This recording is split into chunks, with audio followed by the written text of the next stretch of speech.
It's time to do some discovery. Bad joke. Okay. Welcome to the CMAX2 Discovery chassis. The way that we set this up was the way that the actual truck is set up, and that is with front and rear radius arm suspension. So it's a CMAX2 rail set. We use the ST2 internals from the CMAX2 kits. And then to connect those together, we've actually created a set of solid I-beam radius arms for the front and rear axle and included track bar. And that changes the suspension on the truck. We're still using the same coilover shocks. We're still using the same rails, the same LRT2 inside transmission with overdrive in the front. And we have a final drive gear ratio of pretty close to 50:1. So, why does that matter, and why are we working on the Disco? Let's get into it. There's a lot of truck to love here. We've got probably our favorite setup in this truck. One of the things that we really love to do is to build engine bays, to build full interiors. We want all the equipment for the radio control side of the truck to be effectively hidden, but still serviceable. And so you can see by this layout, there's a lot of all of that going on. The engine bay is massive in this thing, massive. And of course this gorgeous body kit, the Discovery, Land Rover Discovery body kit, is got an opening hood. There's a huge engine bay for the details. The servo is tucked way up in the front at the radiator area, so there's no issues with space in the front. It's way in the front. And the CMAX2 has an adjustable servo mount that you can switch to a forward bias, a rear bias, and then 3 different mounting positions in the chassis as well, so it fits almost everything. Now, the transfer case and the transmission are our typical LRT2. That's a low range transmission that we call the low range transmission. And inside the transfer case, which can be built on the right or left drop setup with the same parts, inside there is an overdrive gearing of 11%.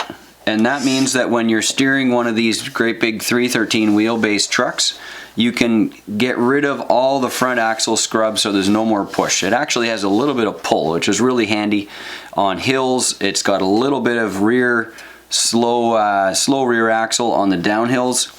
You'll kind of feel a little bit of emergency brake kind of dragging in the back, if you will. And if you've never driven one of our transmissions before, it changes the driving experience of your scale truck, I guarantee.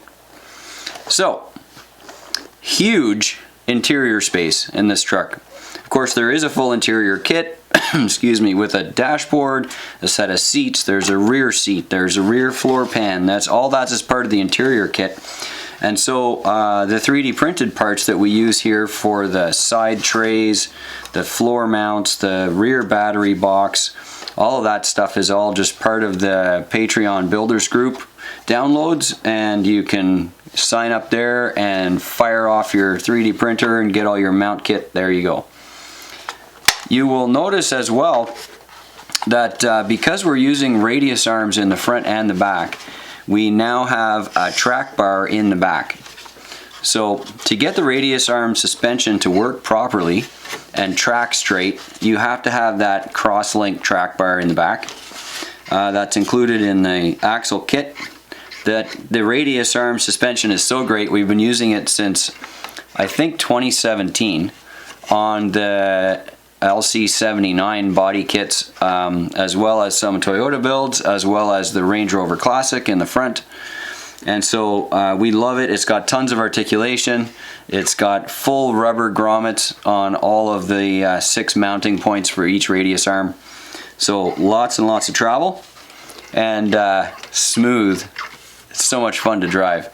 I'd love for you to have that experience. By the way, if you see us at a show someplace, make sure you stop by the booth and come and take a look at one of these trucks.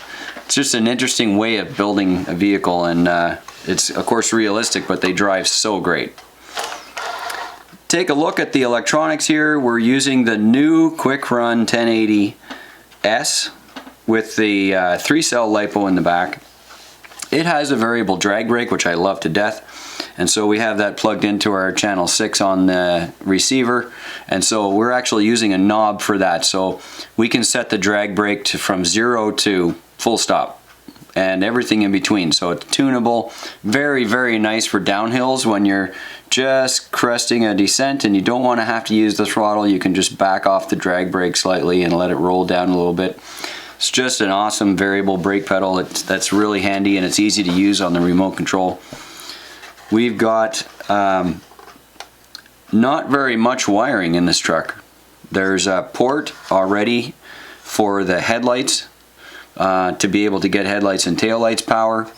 We've got lots of open channels on the receiver as well. And of course the ESC puts out a really nice high amperage for the receiver voltage, and we have that set at, I believe, 7.4, so there's lots of voltage for all your LEDs.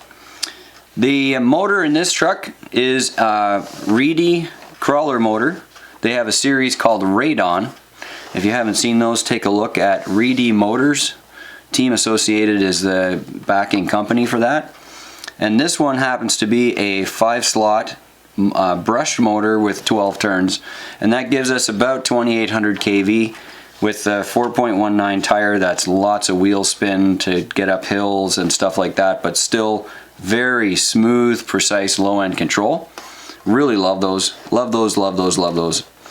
And so we've got one of those in this truck, and we just love it. They have lots of different kV options as well. The 12 is the fastest one, which we use as a 5-slot. And so tons of control. All steel drivetrain, steel gears, all that stuff. And these wheels we picked up from Boom Racing. They are basic steely style, but a bead lock and a 1.9. And so we just love those. They also have this huge 4.19 milestone Patagonia tire, really wide tire, like there's lots of tread on here. And they fit the size of this body really well as far as the actual tire filling the wheel well and whatnot. We're very happy with the way that looks as well. And so lots of options. You'll also notice that on the CMAX2 builds there is a full complete skid plate on the bottom. The skid plate is so fun to ride over. We've actually run skid plates down by riding over rocks with them, and had to reprint a new skid plate. They simply pop into the bolts for the lower suspension. Very simple to install, and replaceable should you need one. There you go. This is the CMAX2 Discovery Kit. It will be available at gcmracing.ca, and we have all the parts in stock for these, although some of them have already sold out. And thank you guys for your support for GCM Racing, and we look forward to seeing you guys at the trail and at events near you. Check our event page on Facebook for where we're going, and we will see you on a trail soon. Bye bye.